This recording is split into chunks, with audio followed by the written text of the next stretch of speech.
Okay, I'm Betsy Scott. I'm the Executive Director of Programs and Engagement for the Housing Innovation Alliance.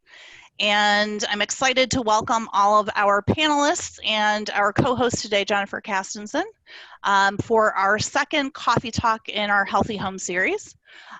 Before we get things kicked off, I just want to give a little bit of background information in case there are folks on the phone who are new to the Alliance. We're a nationwide community focused on the future of home delivery and really kind of digging into some of the topics that are top of mind for the production building environment and looking at how together we can accelerate innovation in the industry. Next page. Would be remiss if I didn't thank our partners for making programs like today possible. Certainly we have Train on the phone as part of today's panel, but we have several partners who are also in the healthy home comfort space as well that you can see here. So thank you all for your support and enabling us to continue this programming. And the reason that we're here today, before we introduce the panel itself, is we as an organization believe that there is a huge opportunity for health and housing, really saying that that healthy homes could become the future energy efficiency over the next 5 to 10 years in housing. So if you think about all of the impacts that focusing on energy efficiency has had in our industry, we believe that that there's the same types of opportunities in the healthy home space. You know, a lot has happened over the last probably 15 or 20 years in energy efficiency. It's still something very important for us to focus on, but it lacks a little bit nowadays of the sex appeal that it once had.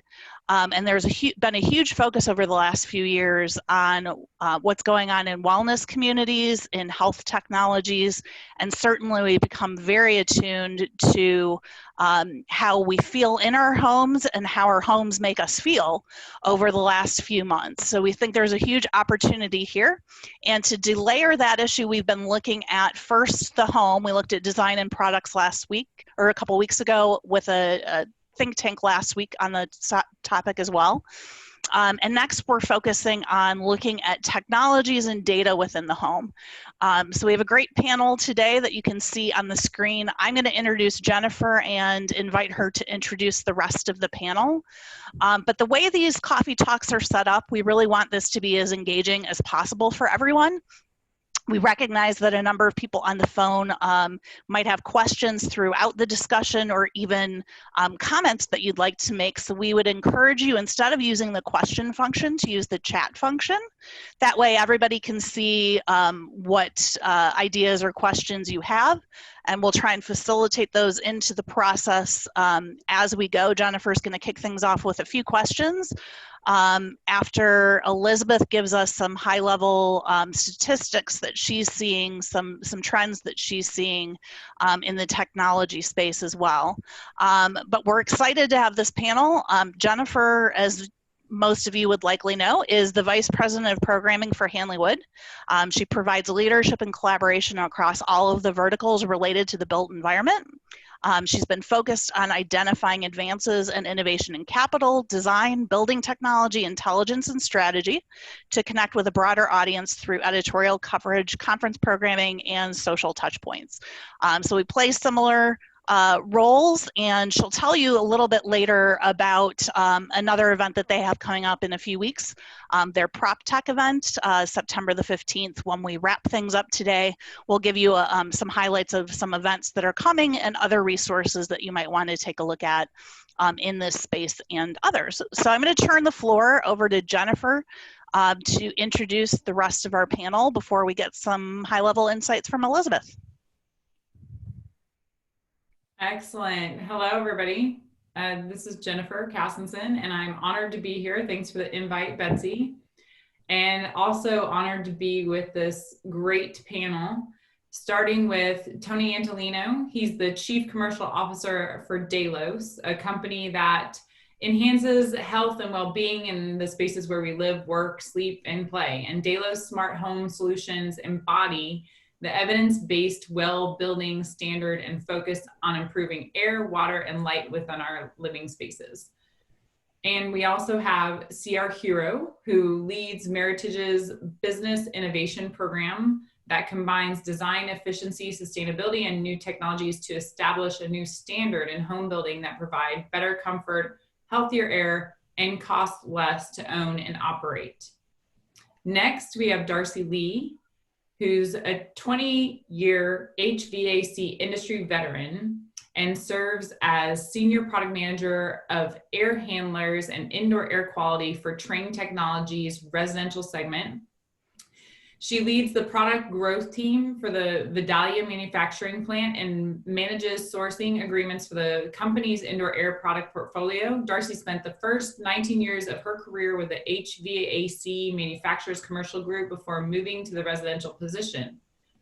And then last but not least, Elizabeth Parks, who is the president of Parks Associates, an internationally recognized market research and consulting company that is laser focused on the connected home space.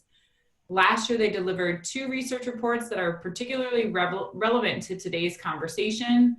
One is the Smart Homes for Connected Health, and the second is Enabling Independence, Connected Solutions for Seniors and Caregivers. And I think we'll go pass it to you, Elizabeth, for your slides now. Great. Thank you so much. I hope you all can hear me okay. Yeah. Sounds good. Okay, great. So thank you so much for the opportunity to participate. I hope you all are familiar with Parks Associates. As Jennifer said, we are a market research and consulting company, and we produce about 100 syndicated reports a year focused on consumer technologies. So we survey 10,000 broadband households each quarter and have been collecting various adoption data on new technology and services in the home. And as you'll see from this first chart, the slow growth of connected devices has been continuing for the past many years, and we're now at 12 connected devices on average in a consumer's home. And we expect that number to grow to 20 by the year 2025. And remember, that is the average, so there's many households with a lot of connectivity in them, and then there's a lot of households without connected devices. On the next slide, this is coming from a survey we had of builders that we conducted earlier this year, asking large scale and small scale builders what kinds of technology are they currently putting into homes and where do they see growth occurring. And so you'll note that third and fourth on the list here for value-added features in single-family homes, smart home technology, and then indoor air quality and healthy home features. And this is following the energy efficiency features, which is first, and then adaptive floor plans. On the next slide, this is coming from some consumer data specifically focused on older adults. And you'll note that age 65 through 74, we're seeing a real adoption of various technology. In fact, 65% of consumers age 65 through 74 have a smartphone, and almost 20% have a smart home device. So there is, in general, a growing expectation for consumers at the older ages and certainly at the younger demographics that connected devices will be in their homes and allow for new conveniences in addition to safety and security features, as well as energy efficiency types of devices and solutions. On the next slide, we're noting that among those who have purchased or have high intentions to buy a thermostat, these are the features that they're noting as most influential in their purchase decisions. And while they're down a little bit further at the bottom, you'll note that sensing humidity and controls, as well as the ability to sense indoor air pollutants and also note air quality is becoming a more important feature that consumers are looking for. And they're looking for this from their smart thermostat. So you could imagine some of the other technology solutions in the home that may also carry this kind of influence. And finally, when we look at some of the aging population, and this is specific to seniors who are considering an independent living solution to help them enable them to stay in their homes longer, you know, just looking at what are the standout features. Living independently is really important for older consumers, and fire, water, and leak detection end up being the top features, along with the ability for different monitoring solutions, particularly alerts that could help identify if there is a problem in the home or an intruder. These are also becoming really important features for caretakers when they answer questions around this topic. So thank you for the opportunity to share just a brief slice of some of our research and help set the stage. And I'm certainly looking forward to the conversation today.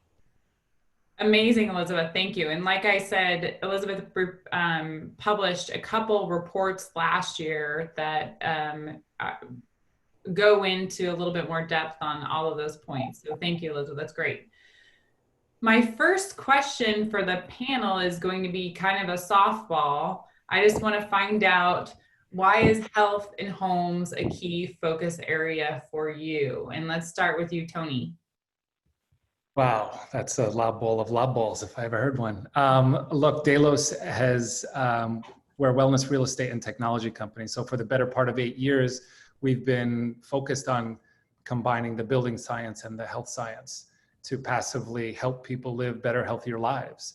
As we think now, in this very relevant time since the beginning of the year, we went from spending more than 90% of our time indoors.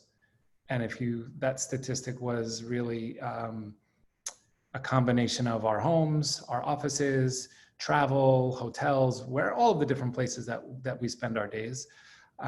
But now, given COVID, given kind of how we're all looking at our backgrounds, we're all largely at home. The home is something that has to be much more than just like that place where you go home and kick off your shoes at the end of the day. So the necessity of the home, the definition of the home is changing right before our eyes. And for Delos, we recognize this. We sit in a very interesting seat where we are opposite lots and lots of partners, developers, asset managers, builders, what have you. And we have seen, and it reemphasizes some of the statistics that were shown in the slides. Consumers are really wanting, it's a must-have now for solutions that are in the home that can have a healthier outcome on themselves and their families.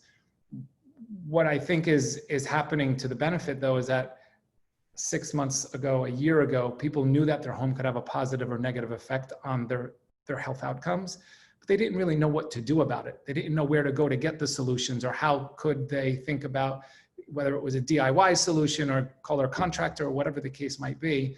There was a lot to learn, and it becomes overwhelming. I think what we're seeing now is that learning curve has really either compressed or evaporated. And people, out of necessity, have had to become fast experts on the things that they could do, the measures that they could take in their own homes to make themselves be healthy, remain healthy, their families, extended families, be healthier, stay healthy. And that's an interesting dynamic, because that has an effect on if you're staying home and you're not moving, or renting a new apartment, or renting a house, or what have you. But if you're moving, these are now must-haves that are in the decision tree of those families that are looking for a new home. And that new home is new construction, existing construction, it doesn't matter. These are things that are must-haves. Perfect, thank you. And Darcy, let's go to you next. All right, when we look at a home, we're looking at our families. It's where we live. A lot of us are now working from our home and doing digital learning from the home. And so we've been involved in our homes, and we've been providing air conditioning for almost 100 years. And we feel that we're uniquely positioned that we can help provide solutions for the indoor air quality needs that we're seeing going on in the market. And whether you're talking about, I know we've been focused really a lot on viruses and everything that's going on with COVID, but there are a lot of other areas, such as your humidity, your dehumidification and ventilation requirements, which, you know, we're in a position where we can help our homeowners find solutions to meet their indoor air quality needs. Thank you, Darcy. And so, Elizabeth, I know you just presented your survey, but talk about why this is a key focus area for you and your research. Well, sure. Well, just the pure volume of connected devices in the home allows for the further extension into the wellness category. And there's really a tipping point with consumers on connected devices, and then working to integrate into more fuller systems where, you know, the experience becomes much more streamlined. And I think that's where the home builder can really come into play with new home builds, particularly with things like voice control, where you don't necessarily have to put a whole new system into the home. You can rely on technology that isn't necessarily built in and has to have software updates all the time, which could go obsolete, which I'm sure the home builders in the room are always thinking about, because that's happened over time. So, you know, consumers care about their health already. There's a lot of seniors out there who want to live in their homes. 90% of seniors say they want to live in their homes independently, and really looking for that solution for consumers through technology, and extending that further even to their caretakers, whether that be a family member or even a spouse in the household who also might be aging. You know, there's just a significant opportunity. And I think COVID has accelerated that further, just because, I mean, now we're all at home, and you know, if you're an adult and you need to talk to the doctor, you might be doing it over a telehealth service. In fact, 41% of people are doing that, which is 3 times as much as they were last year. So there's just significant opportunities to have an impact with consumers, and technology really aiding that quality of life, particularly for those who are aging or with chronic conditions. Right. No, that's a good point. And I think also, you know, a couple of you have mentioned the pandemic, but there's also this really huge health concern happening in the West Coast right now. You know, people are wearing masks to protect themselves from the smoke and the fires, which is, you know, actually Elizabeth just was talking about the perspective of the builders, and CR has also been out on the West Coast. So why don't you wrap this up, CR? Yeah, so I just, building on what everybody else had talked about, what we're really talking about is how do we serve consumers? How do we create value? And when we think culturally, you know, what do we stand for, and how do we best serve consumers? We think about being a trusted expert who cares. And that's the challenge, is that as an expert in building science and in health and what we all do, there is a tremendous amount of opportunities to improve the built environment, to improve people's health. And there's this gap between that substantive value and the average 36-year-old mom's awareness of what they can do to participate cost effectively to improve the quality of their family's life. And so I think all of us as experts have a responsibility and a business opportunity to inspire consumers to get more than they got from their previous home or what their home used to be able to do. And so all of us are in this space of, if we're truly serving the consumer, the challenge and the opportunity is to anticipate the most value you can provide them, and then create the opportunity for them to choose that. Amazing. Yeah. And so we've all, listening to your responses, I think it's interesting to see that there are a lot of different definitions of what health and well-being is, and how you're providing that, like you said, for CR. So just sticking with you for a moment, what do you think are the top 3 things that you focus on to deliver health in homes? So there's no doubt, kind of in a post-COVID world, everybody is interested in biologically active particulate, right? Even though, you know, asthma's been on the rise, you know, the amount of adults that are exposed and allergic to airborne allergens has been significant for decades and decades, and it increases year over year.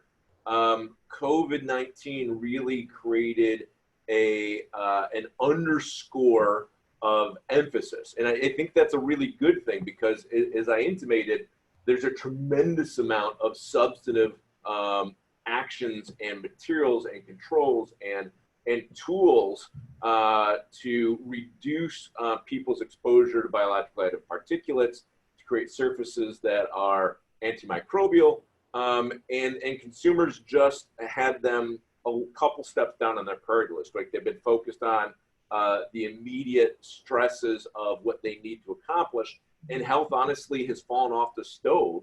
And COVID-19 was something that created a lot of awareness around the importance of health, the fragility of the human condition, and more importantly, how much people can do with some pretty simple, cost-effective strategies to significantly safeguard their families. And so it's great because, you know, almost everybody on this discussion I talked with for the last 10 years about all the opportunities, but we need to crack the shell of the average consumer to make it important to them so they choose it. Otherwise, if you're not careful, you know, by adding complexity, consumers get overwhelmed and they shut down and they stop making those good decisions. And so the current conditions have accelerated probably what was going to be 5 years down the path of ever growing incremental improvement in consumer awareness of health and brought it to today. And so all of us are responding with the things we wish we could get consumers' attention on.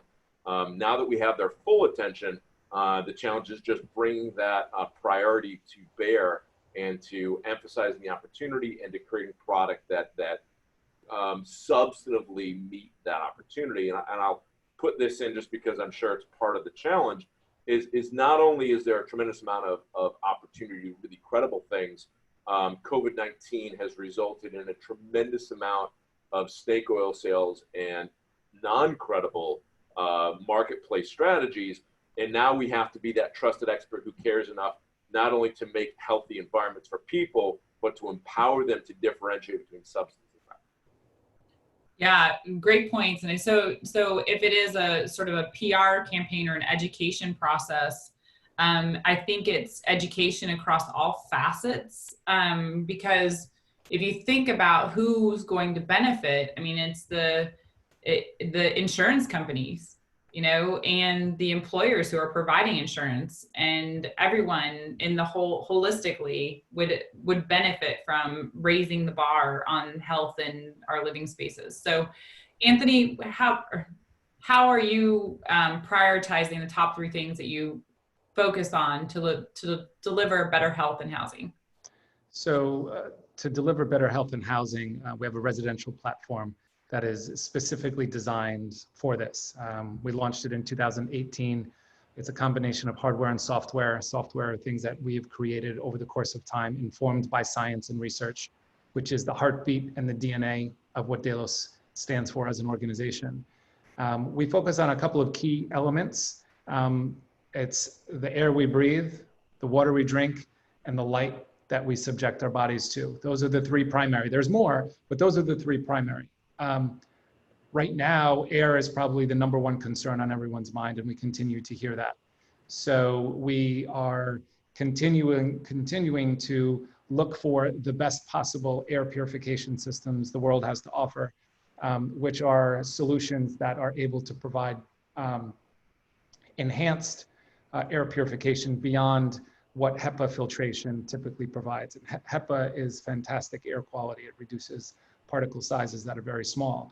But now with a COVID type of concern or an airborne concern, you now have the issue where, excuse me, the particle sizes are even smaller. They can be carried, recent research is indicating that they can be carried on things like dust particles and what have you. So I think people are really starting to spend a lot of time focusing on what are the types of air purification systems I can put into my home, and are there other things that I can be doing in my home to help enhance my overall health? Let's put well-being and wellness to the side for a minute. What can I do to be healthier? Air is a big one. Water is a big one. Lighting is really important because it correlates to sleep. And sleep, if we can improve the quality of, help people create, improve the quality of their sleep, we know that we can help them not only feel more refreshed and energized and endure the day, and the days are pretty challenging right now, but it's also about helping improve sleep-wake cycles. If you can help improve sleep-wake cycles, then we can help have more restorative sleep. And so if we have more restorative sleep, we're able to help boost our immune systems and help keep them healthy. And we all know what a good, healthy immune system can do for us. So these are all of the different things that when you start breaking down the indoor environment and start correlating them to the human benefits, these are really important things that we can help bring forward. And I want to punch in on something that CR said, which is there's a lot of information in the market, and it's very hard for people to dissect, become an expert on what's good, what's bad, what's a snake oil salesman, which is a good reference, versus what's high fidelity, high integrity, what have you. I encourage everyone to really be driven by what science tells us. You really can't dispute what science tells us. We've built an entire business on research and what science tells us. There's great information out there. If you are unsure, try and simplify what you're looking for and be guided by statistics and data. Most good companies are doing a very good job at simplifying complex statistics into digestible information that you can action. We're certainly doing our part. We have a whole COVID resource section of our website, independent of selling services and products. It's there to simplify the cacophony of information that's available out there. So you can go to dalis.com, click on our COVID resource page, and we're just trying to simplify the information and put it forward to people in a way that's actionable. I love that. And I think builders have, from my perspective, they have such a burden. They have to, there are some purchasing managers who are on this call I saw, but they have to figure out the codes and regulations. They have to be thinking about people's health. They have to be thinking about convenience. They have to be thinking about, I mean, the list goes on and on and on and on and on and on and on for, for building a house. And what are you educating your consumers about?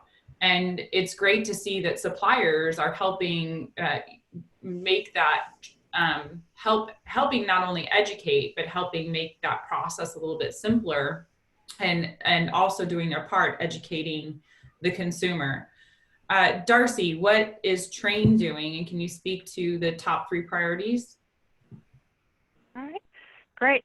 Well, the way we look at indoor air quality is that we do group them into 3 categories. We group them into contain, where you're talking about temperature and humidity, clean, which is really filtration, and then dilute and exhaust, where you're ventilating your home. And so when you look at contain, that's probably the easiest way a homeowner can look at their indoor air quality. And that's really making sure your indoor air temperature within a range of, say, 68 to 78. It's looking at your humidity and making sure that your humidity is not too high and not too low. And those are really easy ways that you can improve your indoor air quality. Filtration is another one. The biggest thing that we see is that people don't change their filters. I mean, you can improve your quality just by changing your filter. If you're looking for more, you can increase your MERV rating on your filter. So you can go from a throwaway filter to a MERV 6, or you can go up to a MERV 13 that ASHRAE has recommended.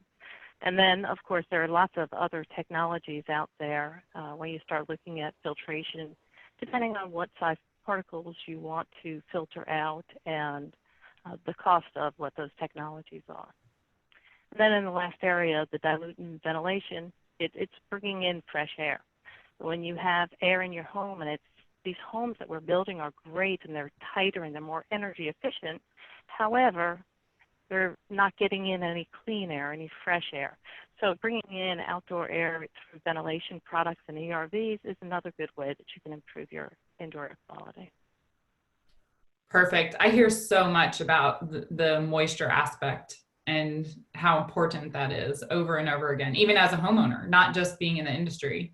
And I was actually shopping for a mold test this weekend just to look at what my house that's built in 1968, I should test it. I'm scared to test it. Elizabeth. Well, go ahead. I'm Darcy. Sorry. I was going to say, have you ever walked into your basement and you just smell it? You know that you have the humidity issue in your basement. That's one of the biggest areas you see. Right. Elizabeth, how about you? What are the top 3 things? From a consumer's perspective, I think that certainly the air filtration, air quality notifications, but then really there's just a lot of monitoring types of solutions that also can play a bigger impact for consumers when they're at home, and that also ties into their overall well-being. So again, I think that CR said it right when, you know, the consumer ultimately here is going to end up being the winner at the mass market level if we can really work on integration of various technologies that can serve within the health and wellness side, but then also attached to some of the base value propositions that already come with technology in the home. Safety and security certainly is one, convenience, and then, you know, various communication services. If you look at households with children, you know, they are a huge target market in terms of technology in the home and offering various types of services that can really serve that consumer household. Everything from, you know, the audio in the home to the doorbells and the cameras to the other things like air filtration and you know, alerts that can tell consumers maybe when to make a change in their air filters. Sure. Yeah. Super smart. I know that there's some prefabricated builders like Dell that are working on systems that will do that maintenance or do the notifications for you. So it will actually, the house will sense and then send you an alert or alarm you when you need to do some of those things. So let's kind of switch gears and talk about technology and how integrated, how technology is integrating with these solutions for health and wellness. And Tony, you've already talked about it quite a bit because your product is right down that line, but what are the latest smart technologies? Are you guys evolving your product? Where do you see it headed? Can you talk about that a little bit? Yeah, of course. I think that one of the more inspiring areas is sensor-based technology. Right, so those can be sensors that we can incorporate into the building construction process. Those are sensors that we can easily implement on a retrofit basis. But sensors are also about things like wearables, right? And things that can help give us a lot more data points that we can correlate from an environmental perspective and correlate them to the human condition. And the more we can learn about the relationship between the built environment and our biometrics, the better insights we can put into our software, into our algorithms to help continue to optimize and enhance our services and our systems. And so I think sensor technology is probably the most significant area of innovation that we see as being able to help advance not only our business, but as I look on screen here, everyone here represents an opportunity and partnership. So I think that gives us the most opportunity for the future. Cool. And Darcy, how about you from a product standpoint? How are you evolving your products with technology in mind? I think sensors, I think Tony talking about sensors really hits right on it.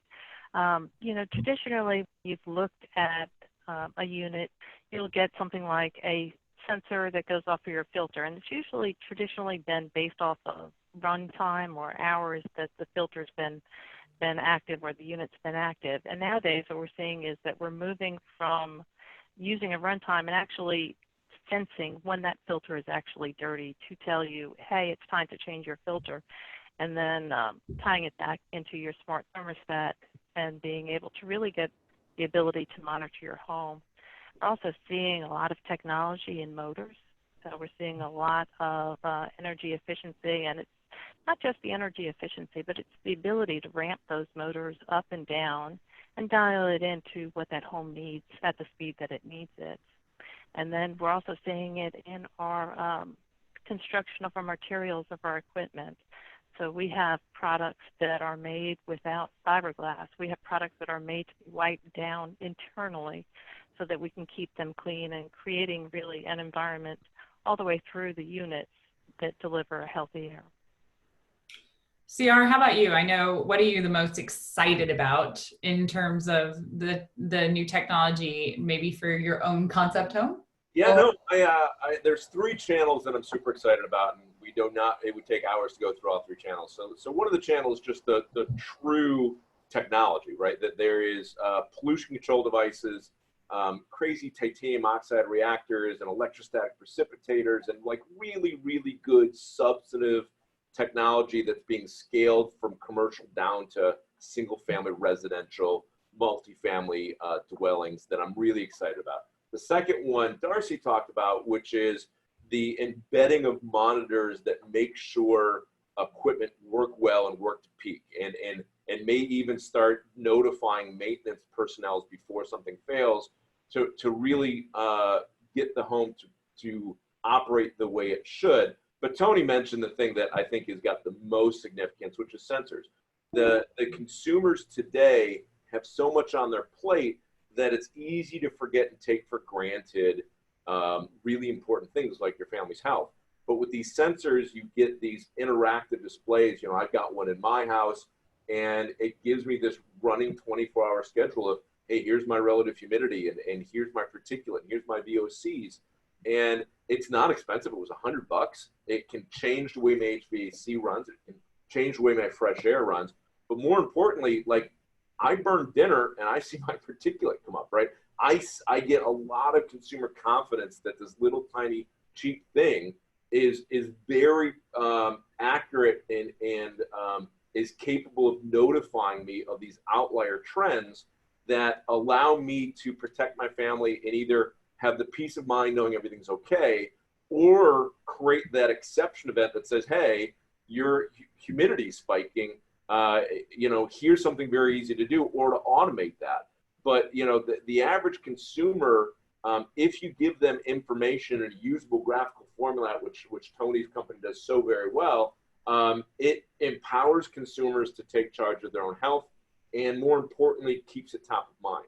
And so I don't think there's anything more significant than really good sensors married to really good homeowner interfaces to enable people, to inspire people to get more. Because once consumers demand it, all of us will be more than happy to provide it.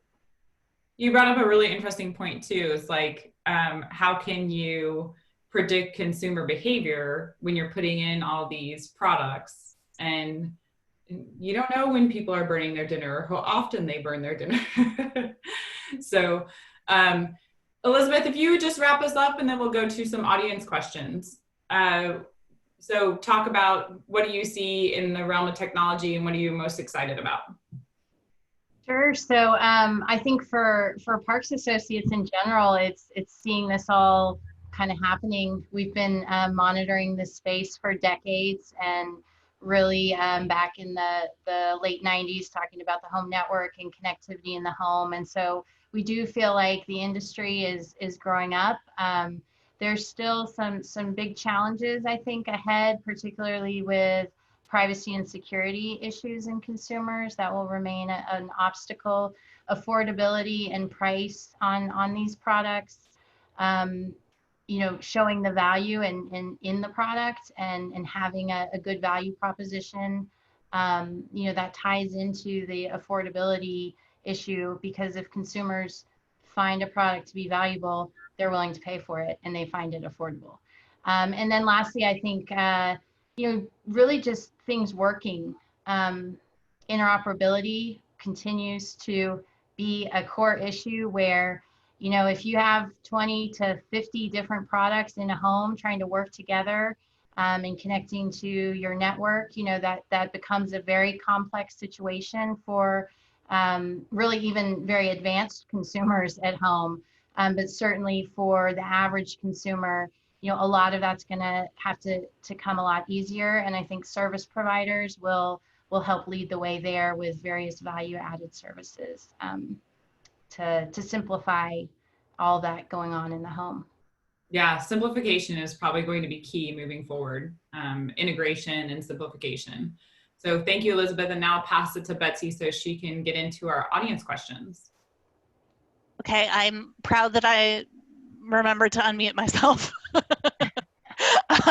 We have a bunch of questions. The first one is super simple. Yes, we are recording the session. We'll post it.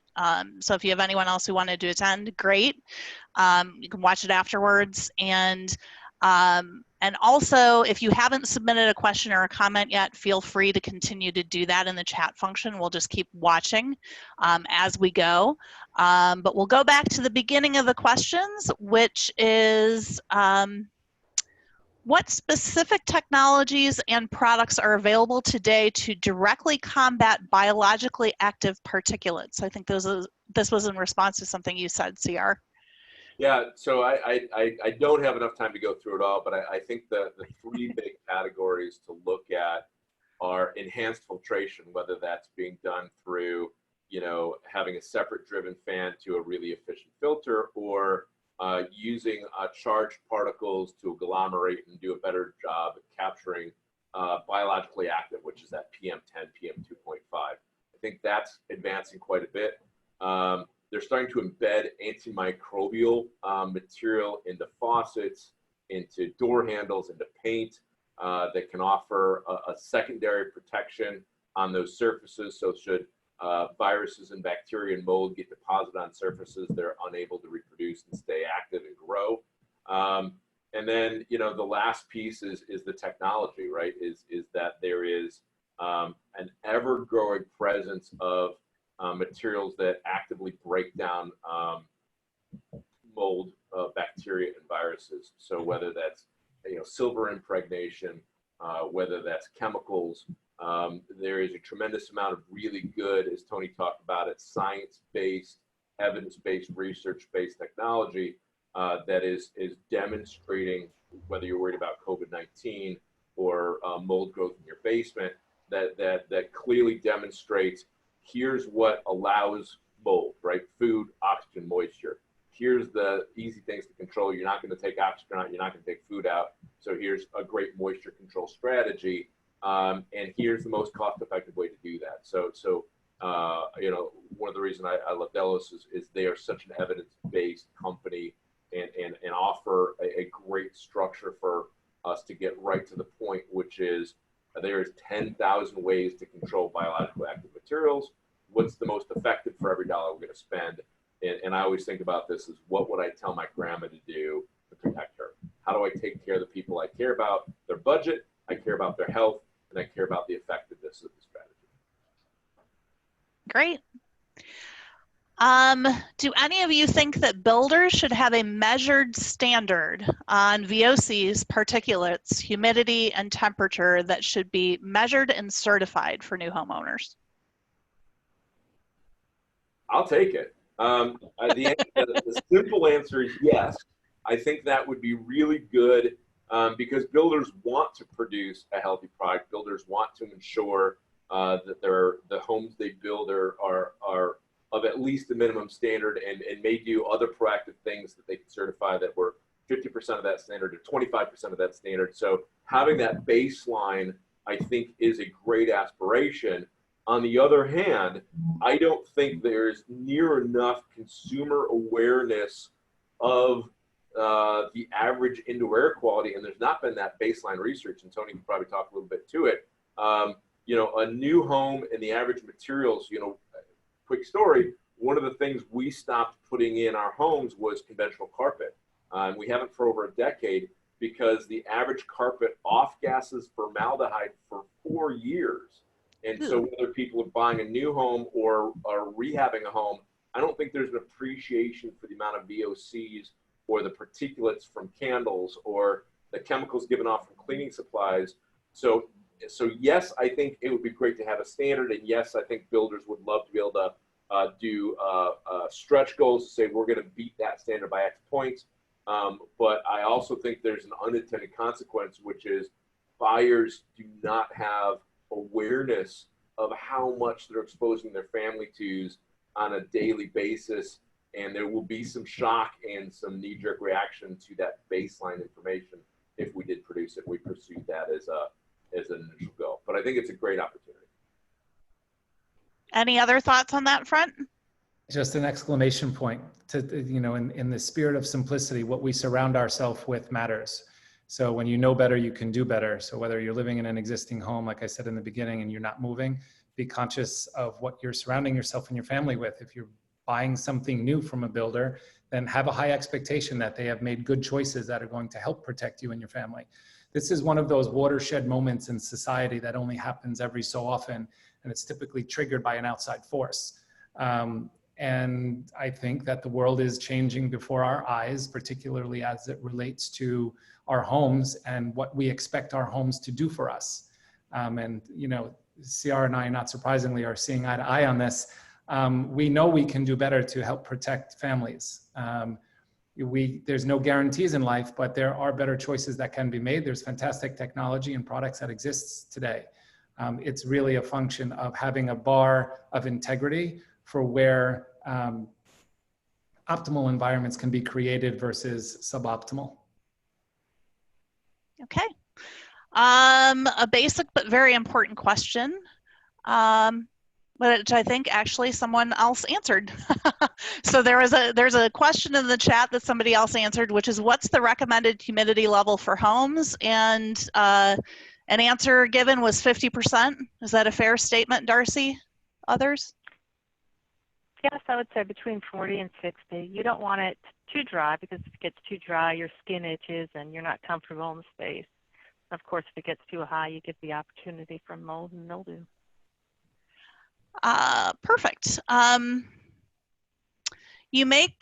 Brendan Hong says, you all make interesting points between credible versus non-credible product sources. How do you differentiate your products with those from over-the-counter, such as air purifiers from Amazon? Just thinking through what renters may face when they don't have the option to purchase a full system. That's a very good question. I'll lead, and then I'll throw it over to someone else. That's the hardest thing, I think, for consumers to understand is what's the bar of integrity. And I think it really resorts back to statistics. You know, you want to try and keep it simple and look for products and services that are of high integrity, that are providing, you know, HEPA grade air filtration is a really, really good starting point.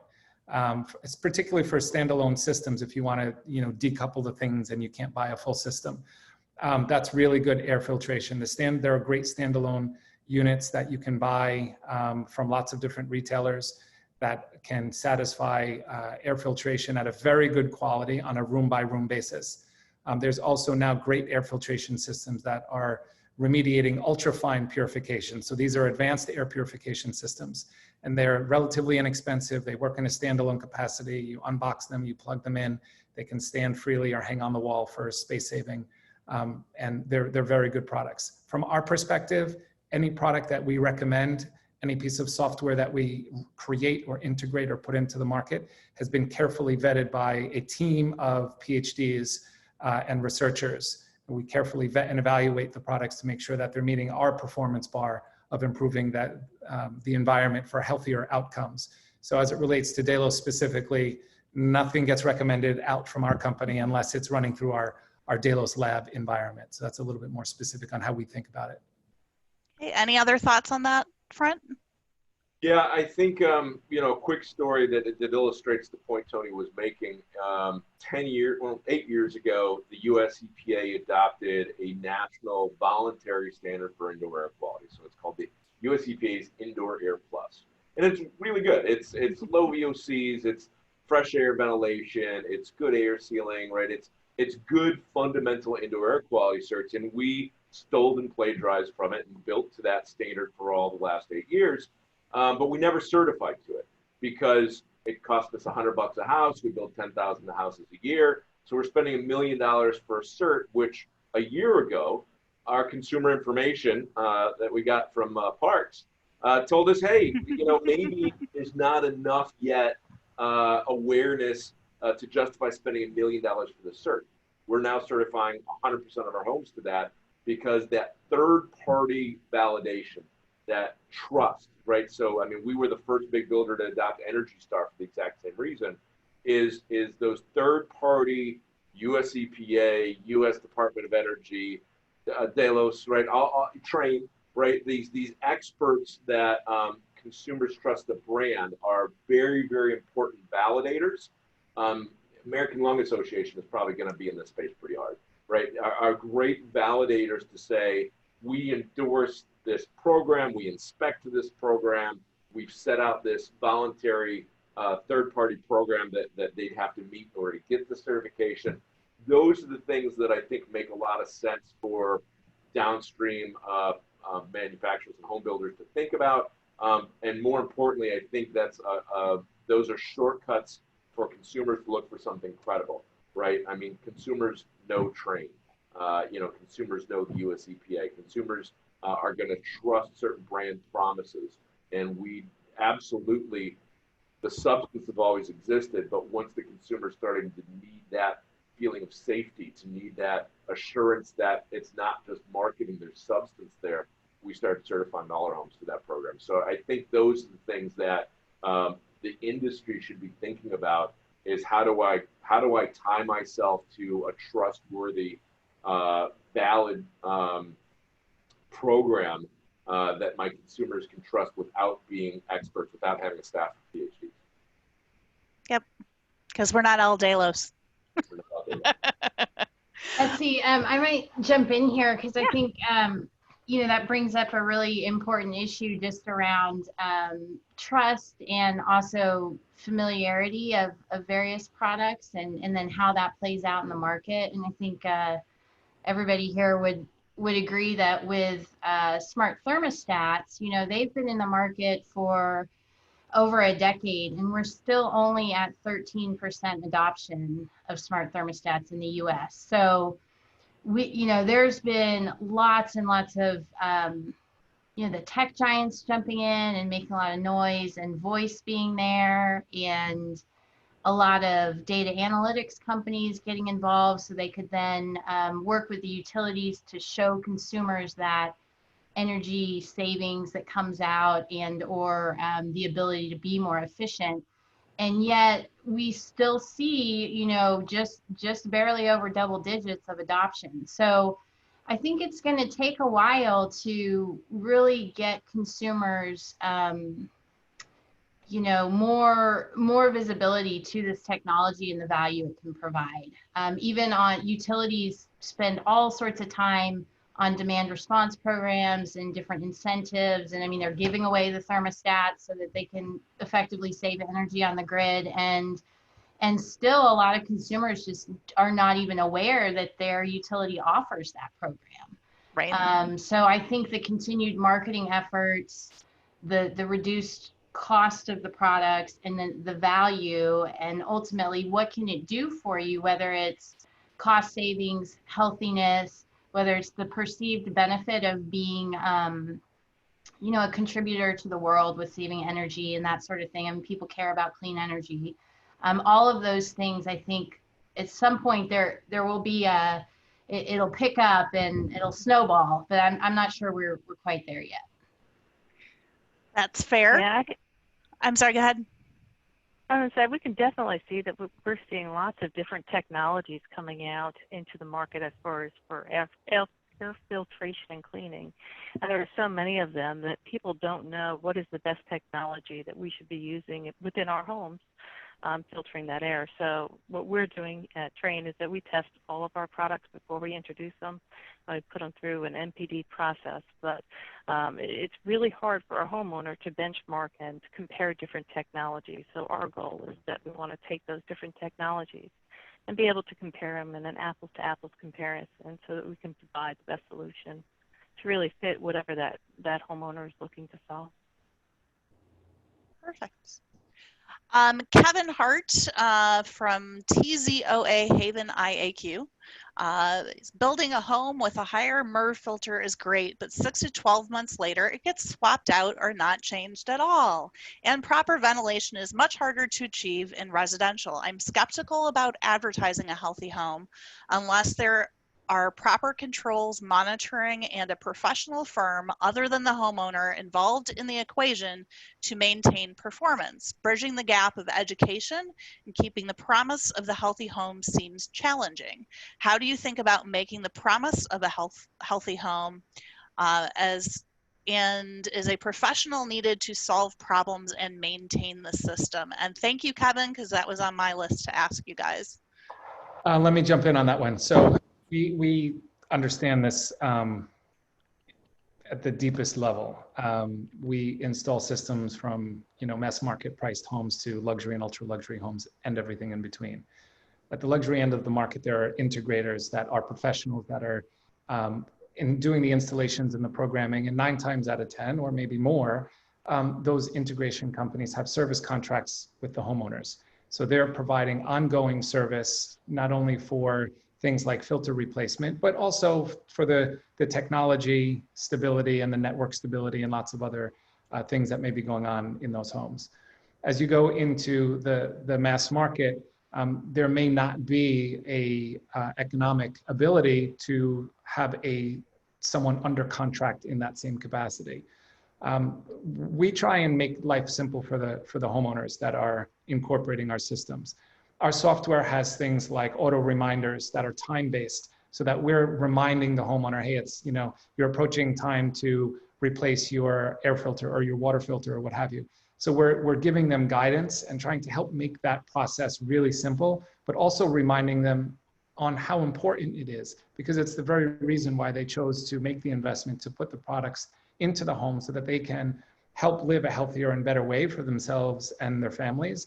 So there are really simple ways in which we on the provider side can try and help simplify, back to what Jennifer said up front, how do we simplify all of this stuff, right? And a simple notification and reminder that you need to change something and then make it easy for them to purchase and the right parts is also an important part of the process. So we try and simplify that, that ongoing service component for the homeowner. So Betsy and Jennifer should know me well enough to know I'm about to get on a soapbox. So Alex, don't take this personally. I think it was a great question, and you're right about everything. And Delos is probably tip of the spear in having what you're advocating for, and even they're not perfect, right? There's so much opportunity to grow and integrate and ensure the systems work. But one of the challenges with this industry is that we allow good to be the enemy of great way too often. And what I mean by that is we continue to do the exact same thing and not adopt incremental improvements that advance us towards this ideal. And then somehow, because we can't get perfect today, we don't do anything. And we stay 30 years behind our industry's potential because of the conservative nature and the row of attorneys that some of us have down the hall. And we don't take and grow and take those progressive steps towards that ideal. And once again, Delos is as good as I've seen. And I would say that if Tony wasn't on this call. But they're still not what you're advocating in that question. And so my answer is think it through, be diligent, be as thorough as possible, then be pragmatic because there's a cost-benefit response to this, and execute everything you can, and then do that analysis again in 6 months and keep it up and keep growing, because we're way better of a builder than I was 5 years ago and way better than that 10 years ago. And it requires the industry, excuse me, soapbox, incrementally improve if we're going to meet these aspirations. And so my only pause here is all of those are absolutely appropriate ideals, but let's also be pragmatic and say how much better can we be today than we were yesterday, and then keep asking that question until we get to those ideals. That's so important, CR. Better is better than it was before. It is. We advocate this all the time. Better is better, and when we know better, we can do better, and that all has a significant impact on our health outcomes over time. It absolutely does. It's a virtuous cycle. You got it. 100% right. Perfection cannot get in the way of progress. It's one of my favorite sayings in business and in life. We can move incrementally. It doesn't always be quantum leaps that will happen over time. That's why we send simple things like email notifications to our homeowners. It's like, hey, nudge them. I can't be in control of everything for them. There is some measure of them having to take things upon themselves unless they can contract it out, and that's great. But yeah, I'm aligned with what you're saying, Sierra. I think it was very well said. We have seen some builders who are looking at, are there services that they could do to support this? where it becomes an opportunity. You know, they don't know yet if they can make money on that front, but is it an opportunity to stay in front of the customer, to mitigate issues that could result in risk on the builder's side if, you know, if something does go wrong, if they don't change their filter, or if they end up with, they aren't using their HVAC properly and they end up with a mold issue or something of that nature. So we do have people who are actively looking at that, and certainly the notifications. I know if you can get a notification, I get a notification when I go in my car. I have a Mini Cooper. The dashboard will light up and it will tell me when a service thing is due or a tire is low or anything like that. And it's a car. And we should be able to do the same thing for a house. And it's so much better than a builder who is telling me that they give a 200-page document with all of the information on your house. I don't know when the last time is I sat down and read a 200-page document, and I wouldn't be able to find where my air filter needs to be changed. So I think the notification, the nice thing that you guys are looking at, the combination of the software and the hardware together, and how can that software improve the performance of the hardware, and how can the communications make sure that that things are being maintained, I think is certainly a step in the right direction. Right, Betsy, you mentioning the hardware and the software working together, and I think that's really important.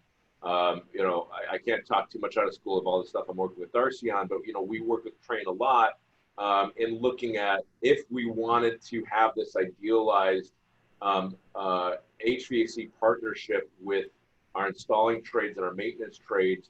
You know, can we develop filtration systems that are biannual instead of monthly? And with those biannual filtration systems and the notification, can you get on this cadence where you've got, you know, checkups being performed biannually anyway with your HVACs and cleaning and then filtrations? Can you actually design your system so that it enables a very cost-effective strategy to have third-party expertise involved in wear parts and maintenance parts, but, you know, not at a density that, you know, that as Tony well knows, there's a health-based luxury out there that's not available to the common consumer, and then there's, you know, designing something for the common consumer to try to emulate that standard. Yep. Yeah, but let me say something there. We have a mantra, and we really live by it. Living healthier is a right, not a privilege. And so back to how do you bridge doing something that is better versus something that is only perceived to be affordable if you have a lot of discretionary income. The reality is that there are small measures that you can take that have big impacts on yourself and your family. So this by no means should be taken in the context of, you know, it's only for the 1%ers or for people in the upper income of socioeconomic brackets. Absolutely untrue. Absolutely untrue. There is something that is 100% attainable to everyone, regardless of socioeconomic class or global geography. You know, I'm sorry, go ahead. I was just going to jump in and say we've done a lot of research in this area, looking at, you know, really whole home. The vision really from decades ago was the whole home solution and support, and we still are looking for that one player who could own kind of the whole home ecosystem. And there's a lot of silos that, you know, fit into their category of service. And certainly HVAC, we're seeing all sorts of regular services, you know, through connectivity that are not only alerting the consumer, but also providing immense operational benefits behind the scenes that can save those manufacturers money, costs, and rolling out trucks. So I think on the whole home service side, there's a lot of ecosystems there to try and integrate to get something that could become very effective and that was cost, you know, affordable for mass market. So I still think, I mean, I agree with what you all are saying, that there's little things that can be done that can have, you know, huge benefits. But then there's some other things that really require a lot. It's complicated to have all those ecosystems connected in the home. But I think we're getting there slowly. It is slow though, I think. So lots of progress has been made, Is though. getting better though, right? The rate of change is getting better. Like there's automation where it was years ago and where automation is today are like, you know, light years apart. The systems and subsystems work so much better together now. Oh, absolutely. Right? You know, and that will continue to improve. And the simplicity is like the word of the day here. Yeah. The more we can, on the behind the scenes, the more the technology providers like we all can simplify very complex ideas and complex integrations, and just really put the power of those systems into the consumer's hands. I mean, for us, a big word for us is passive. We don't want to ask the consumer to change their behavior in order to reap the benefits of the systems, right? We want to put it in somebody's background. We want Jennifer and her family to live exactly the same way that they're living today, and just get be the beneficiary of all of these great things that are in the home. Simplicity is harder to do than not simplicity, than complicated and noisy. And there's a lot of investment that goes into achieving simplicity. But I think also, you know, a lot of builders who are putting this technology in the home, I mean, there's all sorts of levels of technology going into the home, but they really are able to tout those benefits as a true value-added service and reap the benefits on the ROI. But that investment has to be made up front. I'm sure CR could speak to how hard it is to pick and choose what are you going to do, and then how are you going to roll that out and pay for it before you've actually, you know, maybe sold some of the homes. So I think that continues to be a challenge for some of the smaller home builders. And then on the service side, you know, if you're going to extend the purchase of a home into some kind of service feature, instead of just selling the home once, you know, then that opens up a whole nother can of worms to manage and determine, you know, if that's the best way to move forward, or if it's, you know, able to leave that home with the systems in it and allow those providers to serve the consumer, you know, once the builder is basically made the home sale. Yep. Yeah, So and that's something we've been looking at. I'm sorry. Oh, no, go ahead. It's something that we've been looking at from, you know, an HVAC, is how do we make that home easier for the homeowner to live in and make it energy efficient. And, you know, so we look at ways that how can we help with our unit and our controls, and we can use our software and look at the software and say, this unit is running 24 hours. We need to call this homeowner. We need to find out what's going on so that we can link directly to the dealer. And the dealer can see spikes or things that might not be something that the homeowner is aware of. And so, you know, taking away from the homeowner having to be active and making it more on the provider to be active and looking for trends or looking for spikes or abnormalities, and where we can then reach back to the homeowner and ask that homeowner if they're aware of what's going on in their house. And let's see if we can correct it remotely so we don't even need to go to your house and fix that issue. So lots of opportunities that we're looking at in that area as well. We're at about 10 after 3, and we're going to close today's session at quarter after 3 for those of you on the East Coast. Do the math in your time zone. We have a couple other statements here. I'm not sure we'll have full time to get to them before the end. And I want to make sure we close out and show you a couple things that are coming up, but want to read them because I think they're things that we should discuss at some point. And we have a think tank. This was our panel format. We're going to be focused on the same topic next Thursday at 2 o'clock in the afternoon Eastern in a think tank format. So that will be where everybody on the phone is a panelist in essence, and we're all kind of trying to dig into and solve some of those same questions at the same time. So that might be a forum where we can dig into these two statements, but I'll read them for now anyway, in case you're not looking at the chat. Something like a HERS rating for the health of the home. I would also like to see a smart IQ for homes. I have a new house full of smart devices and not a smart home platform. So that was a statement from Scott Coleman. And then Dave Ware was on our panel, our first panel for our coffee talk from McStain Neighborhood, says, I'd like to understand how the panel addresses a builder's risk. Monitoring is a double-edged sword and could induce liability in some cases. how can this be addressed? If we've got any top of mind thoughts on that, because I think that's a really good question, if anyone has any top of mind thoughts, and then we'll close out with upcoming info.